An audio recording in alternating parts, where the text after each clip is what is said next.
The Passion Translation in Matthew chapter 14. At the time, Herod, the Roman ruler over Galilee, heard reports about Jesus.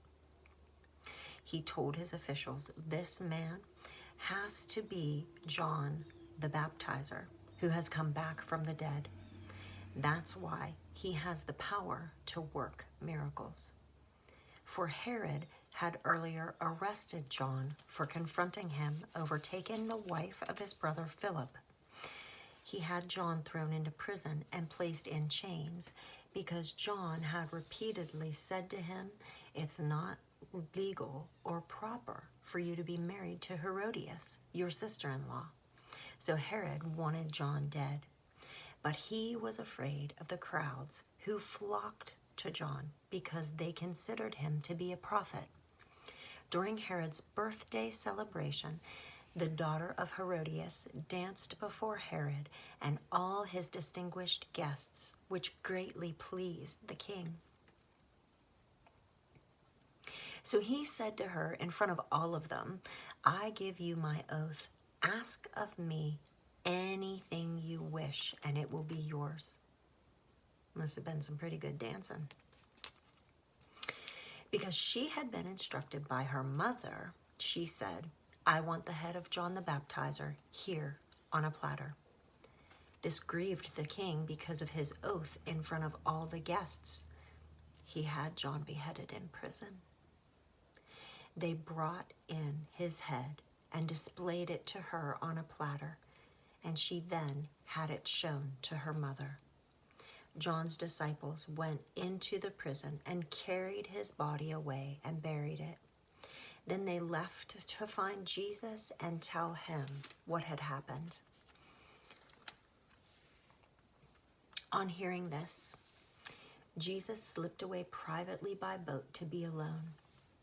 But when the crowds discovered he had sailed away, they emerged from all the nearby towns and followed him on foot.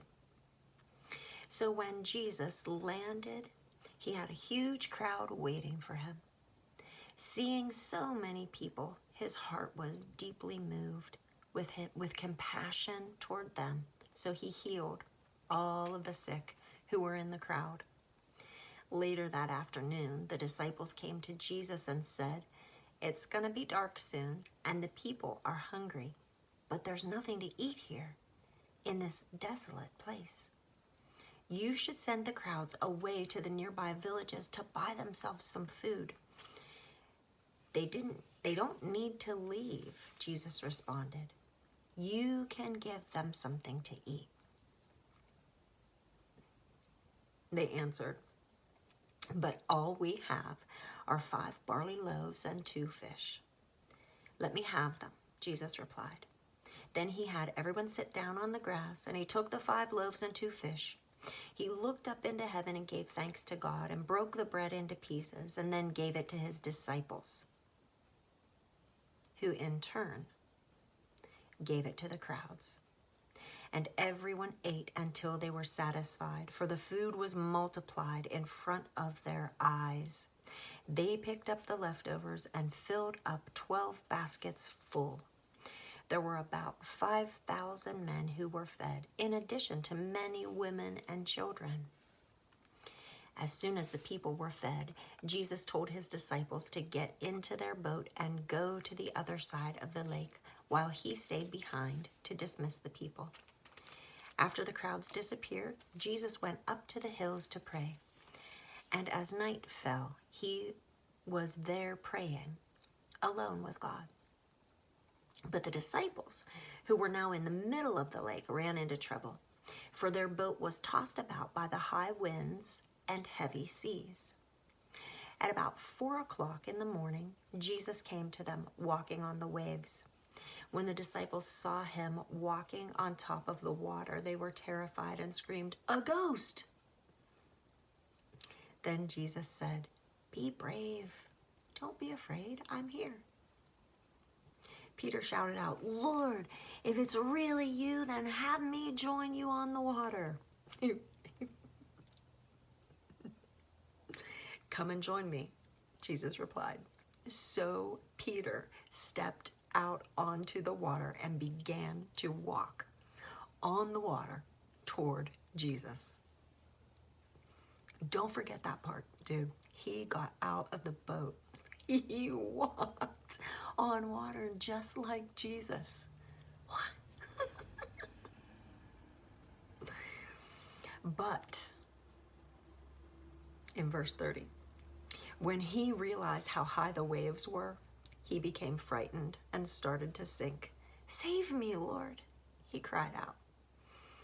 Jesus immediately stretched out his hand and lifted him up and said, "What little faith you have!